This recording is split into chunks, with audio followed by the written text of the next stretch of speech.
It's the Happy Families Podcast. It's the podcast for the time-poor parent who just wants answers now. I've talked about Bluey. I've done interviews about Bluey. I've watched an episode here and there, but we've started watching Bluey every night.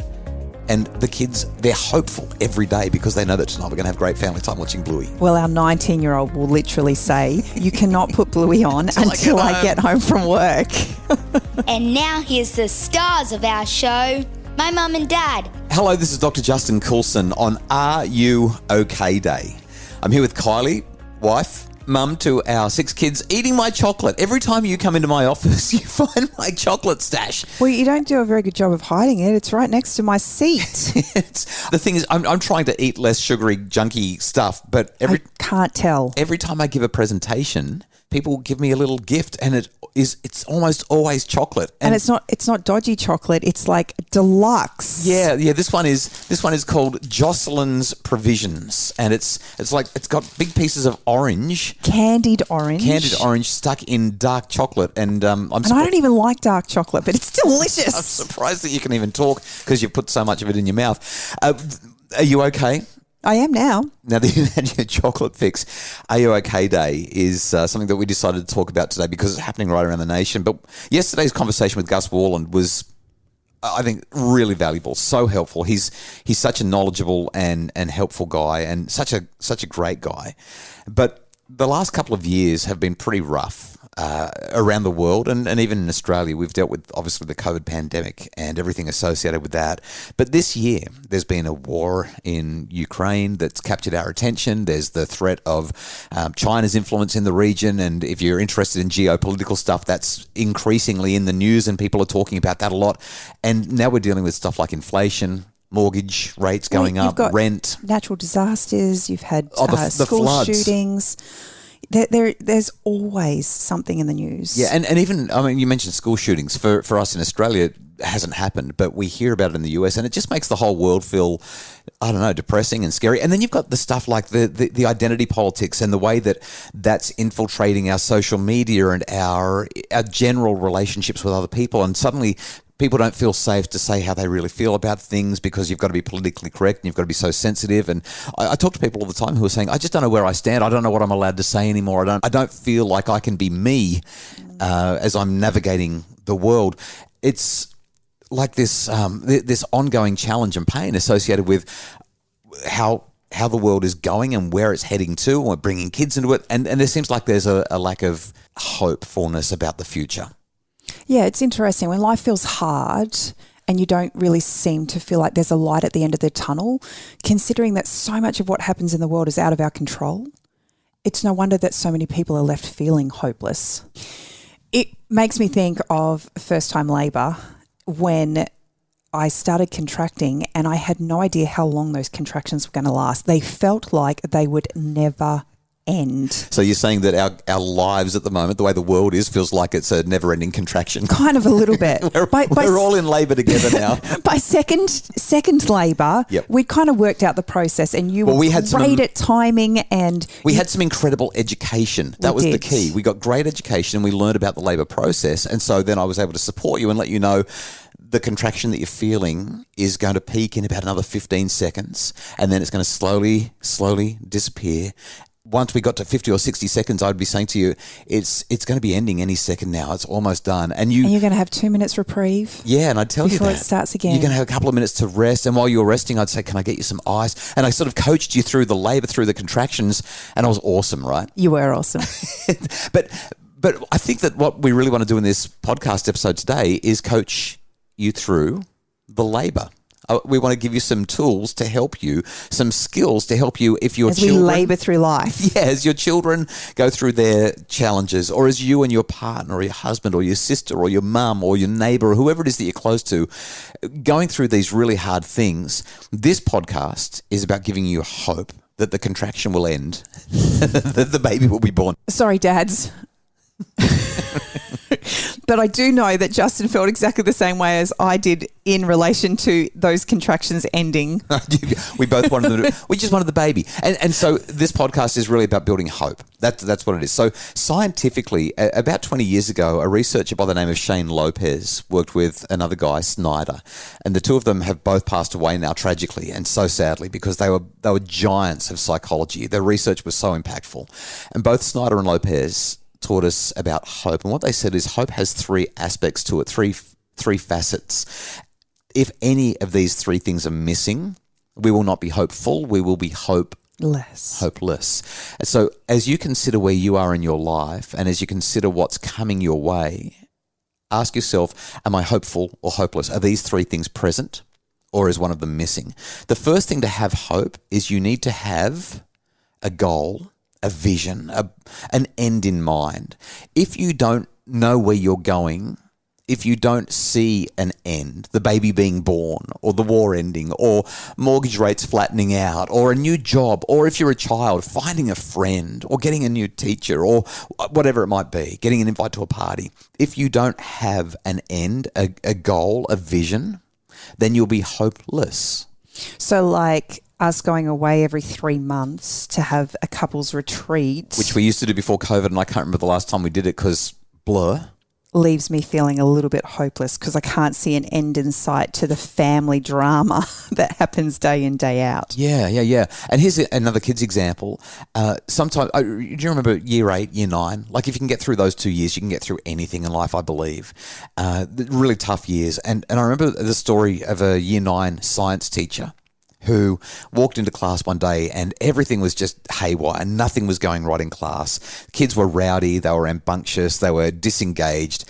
So the teacher rubbed everything off the whiteboard, got the texter and wrote in big letters across the whiteboard, "There is life after high school." And the students all looked at her and were like, "What's going on?" And the teacher said, "We're not learning anything today. No one's got it. So let's just talk about how high school is not the end of your life. There's so much that's going to happen after high school. What do you want? Where do you want to go? What do you want to be? How can we help you to get there?"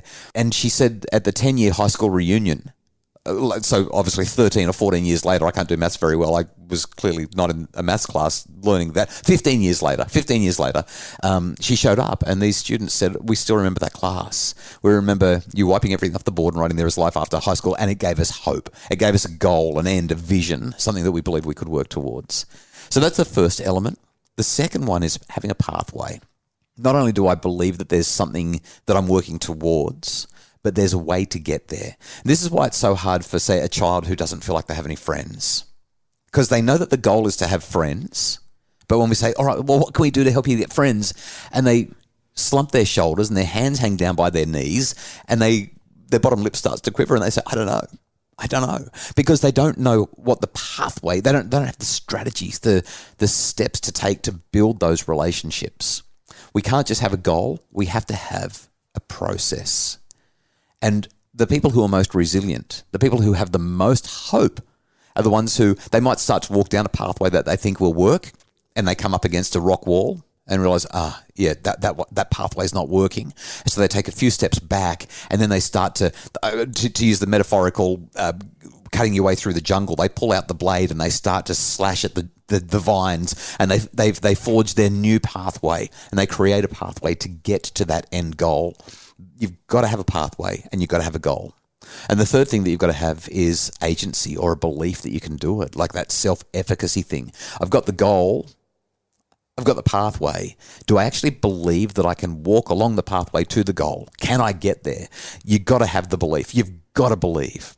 If you don't believe, it doesn't matter about the goal or the end. It doesn't matter about the pathway, even if it's gold-plated. If you don't believe you can walk along it, you're not hopeful. You're hopeless. So after the break, let's talk about a few ways that we can help ourselves and our children build hope. It's the Happy Families Podcast. Our boys are struggling with friends, mental health, alcohol, drugs, pornography, emotions, and so much more. But science tells us that the most important thing for your son's well-being is his connection with you. The Bringing Up Boys Summit is about one thing: taking you into your son's world and helping you connect with him in the way he needs you to. Find out more on the Happy Families webshop and start connecting with your son today. It's the Happy Families podcast, the podcast for the time-poor parent who just wants answers now. And I'm looking at your list and it's rather lengthy. So I love talking about how we can build hope. If we can't be hopeful, everything is lost. It's so hard. This is why Are You OK Day matters, because Are You OK Day is really about saying, what are you looking forward to? How can we build some hope into your life? Let's believe that life is worth living because good things are coming. You've got to believe good things are coming. So I'm going to just put it out there that the first thing that would be on my list would be creating moments to look forward to. Yes. So I'm just putting it out there that I'm expecting in 3 months' time. You really want to have our couples away. quarterly getaway. We need it. You know what? I'll talk to my parents. I'll see what I can do. I just worried that the kids are going to be hard work for them. But yes, we've got to have something to look forward to. You've got to create those things, but they don't have to be big. It doesn't have to be a quarterly getaway for a couple. It can be what you can say to the kids, what are you looking forward to at school today? They might just be excited because it's PE or it's library or it's sport or it's, I don't know, whatever it is. I think it's about breaking down life. So whether it's a daily thing or a weekly thing or something that you're looking forward to in 3 months' time. Or on the weekend or tonight. Like we've started watching Bluey at night.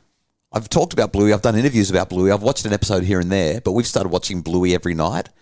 And the kids are so excited to be able to, they're hopeful every day because they know that tonight we're going to have great family time watching Bluey. Well, our 19-year-old will literally say, you cannot put Bluey on until I get home from work. So I love your suggestion. Number one, find things to look forward to. They don't even have to be big things. It's watching Bluey together, or we're doing that thing on the weekend that we've been looking forward to. Or Nanny and Poppy are coming up for family dinner, or, we're going to go for a bike ride. Number two would be sharing hopeful news. Right. When you look at the news report, just don't. There isn't much to be hopeful about. No, not at all. In fact, when I jump onto that awful news website that is Australia's apparently number one news website, and the words that always come up when I have a look at that are things like grim or tragic or twisted or unexpected or it's all just so negative. It's all so horrible. It's all just so heavy. So let's talk about positive news because there's so much good stuff that happens in the world. Yeah, well, I think it's important that we are aware of other people's experiences around the world. I think we just have to be really proactive in countering the negative with a whole heap of positive and hopeful. And that's where we move from the macro, here's what's in the news, to the micro, what's happening in our lives. So around the dining table, you share hopeful news by saying, hey, what was the best thing that happened to you today? What are you looking forward to tomorrow?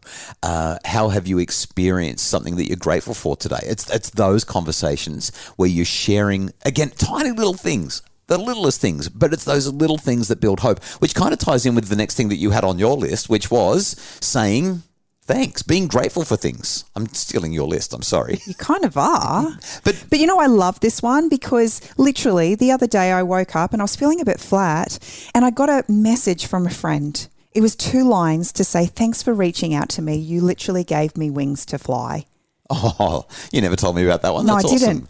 I didn't. But it actually choked me up because what I did was, in my mind, pretty insignificant. Yeah. But to her, who felt like she was literally drowning in that moment, just a friend reaching out to say, hey, just checking in to see how you're doing, gave her the courage and the support that she needed to feel like she could breathe again. It's exactly what Gus talked about yesterday in that podcast episode, in that interview. He said exactly that, and it's so powerful. We think that we actually have to fix people. We don't. We literally just need them to know that they're seen, heard, and valued. It's so easy to do it, and yet often we get caught up in our own selves and don't take the time. Yep, and it makes such a difference. So my next idea for building hope is counterfactuals. What I mean by, you're looking at me strangely. Yeah, I've never heard that word before. You've just scrunched up your face. A counterfactual is kind of, okay, so here's the fact. Here's what actually happened. Let's imagine the scenario going differently. let's have a look at a counterfactual. Imagine if the facts were different. Imagine if something else had happened. What could have happened? How could it have worked out? How could we have played it differently? What will we do next time? This is kind of a way of dealing with. Today is Are You OK Day. Let's imagine that somebody who's listening to this right now is living in regret and pain and depression and sadness and feeling like there is nothing positive that can happen in the future because of the mistakes that they made yesterday or last year or whatever, and everything's going wrong. The counterfactual is essentially saying, well, what if? What if I did this? How could things be different? Or, well, at least because of that mistake, these couple of things happened that were actually good. A counterfactual is like creating a new reality based on thinking differently about the situation that we're in. I don't actually remember where my belief came from, but I remember vividly being about 14 or 15 and just having absolute clarity that there were no bad mistakes that I could make in my life as long as I chose to learn from them. Wow, you've never shared that with me. Today's a revealing day. I love this. And I'm so grateful for that, because as I look back on my life, and there are so many things that I wish that I could have changed or done differently, they have inevitably helped me make better decisions moving forward. That's exactly what we're talking about here. Instead of saying, oh, if only, which is a hopeless statement, oh, if only, we're saying, well, at least, or because. And we're finding the silver lining. This isn't about toxic positivity. This is about saying life is hard, but we can learn and we can grow and get better. It's a hopeful conversation. And I'm not a perfect person, and I don't expect other people to be perfect. So I'm going to make mistakes, but if I can learn from them and if I can be a better person at the other end as a result of it, then it's been worth the experience, because I would never have learnt that without that experience. Okay, we need to wrap up. We've got 3 more ways that we can build hope in ourselves, in our friends and family. We're going to do them really quickly, okay? The first one. Celebrate success. Yeah, or not even success. Yeah, progress. Yeah. We, every now and again, I kind of get a little bit frustrated. I feel like I'm not reaching enough families. I'm not helping enough people. I want more people to find the stuff that we talk about here on the podcast for free, or in my books, or in my courses or membership or anything like that. I know what a difference it makes. And sometimes I actually feel hopeless. I feel like I'm not reaching enough people. And this isn't a pity party or anything, but sometimes I feel like, oh gosh, what do I have to do to reach these people who I know would benefit so much from what we talk about? And every now and again, I just have to pause and say, okay, but I have written a number of books, and I've had a whole lot of emails and conversations with people who have read the books or listened to the podcast, or whose lives are different because of what we've done. We've talked about this before, but I remember, you've shared it regularly. At the same time every year, Facebook sends you a reminder about the posts that you put up when you were so excited because you had 200 followers. Yes. Yep. And that in and of itself is progress. Yeah. Because there's no longer 200. There's a couple more zeros after it. Yeah. That's a really great reminder. Even now, it makes me feel grateful. Last 2 things. We've got to acknowledge that can't is not going to be a helpful word. And there are better ways to deal with challenging situations. Finding ways through it, having hope and taking off that T, making can't into a can. Well, there are some things that you may not be able to do. You actually can't do those things. Well, I can't grow a toe out of my nose. But if that's what we focus on, then we're going to feel hopeless. So focusing on the things that we actually can do. Yeah, yep. And the last thing? Unconditional love. Yeah. If somebody's feeling hopeless, sometimes they just need to know that they're loved.